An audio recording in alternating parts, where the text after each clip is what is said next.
ఎన్నో కష్టాలు పడి ఎంత కష్టమైనా సరే నవమాసాలు మోసి పిల్లల్ని కంటోంది తల్లి. పొరిటి నొప్పులు పడుతుంది, ఒళ్ళు నొప్పులు భరిస్తుంది.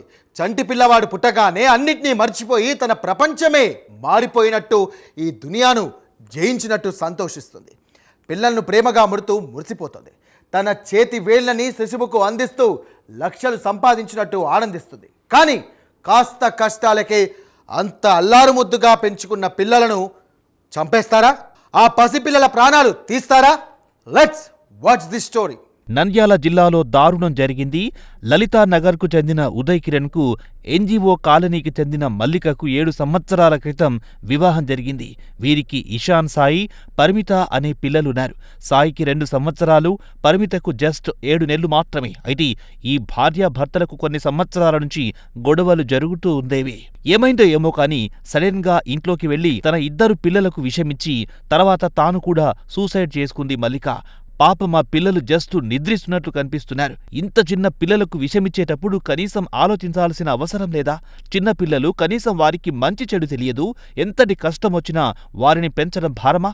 భార్యాభర్తల మధ్య గొడవలొస్తే పిల్లలను చంపడమేనా? ఇదే నంద్యాల జిల్లాలో గతంలో 3 పిల్లలను చంపేశారు. భార్య అకస్మాత్తుగా మరణించడంతో దిక్కుతోచని భర్త భార్య లేకుండా భారంగా అనిపించడంతో తన 3 పిల్లలను చంపి తాను చనిపోయాడు. మొత్తం ఒకే కుటుంబంలో 5 చనిపోయారు. ఈ దారుణ ఘటన నంద్యాల జిల్లా ఉయ్యాలవాడ మండలం తులుముదిన్న అనే గ్రామంలో చోటు చేసుకుంది. ఏం పేరు ఆయన పేరు? మల్లికా సుధా. పిల్లలు ఎట్లుండే అప్పుడు? పిల్లలు కూడా చనిపోయినారు ఇద్దరు. మేము వచ్చేసరికి కొద్దిగా మెలుపుగానే ఉండే, ఇక్కడికి వచ్చిన తర్వాత చనిపోయింది అన్నట్టు చెప్తున్నారు వాళ్ళు. ఇక్కడికి వస్తే 5 మినిట్స్ బ్యాక్ ఇక్కడ నాకు మెలుపుగానే ఉంది, ఇక్కడికి పోతే 20 మినిట్స్ ముందే చనిపోయిందని చెప్తున్నారు. మీ డౌట్ ఏం లేదు, డౌట్ ఏం లేదు. అక్కడనే వాళ్ళు ఏదో చేసినారు, మా బావ వాళ్ళు ఏదో చేసినారు. మేము మామూలు కంప్లైంట్. ఆయన ఏం పని చేస్తారా? ఫర్టిలైజర్ చేసేస్తాం.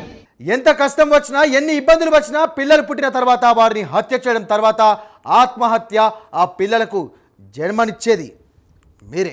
మళ్ళీ వారి జీవితాలను ఆపేస్తుంది మీరే. కష్టాలు ప్రతి ఒక్కరి జీవితంలో ఉంటాయి. దానికి చావుల వరకు వెళ్ళాలా? చంపాలా? కష్టాలు కంటిన్యూగా ఉండవు.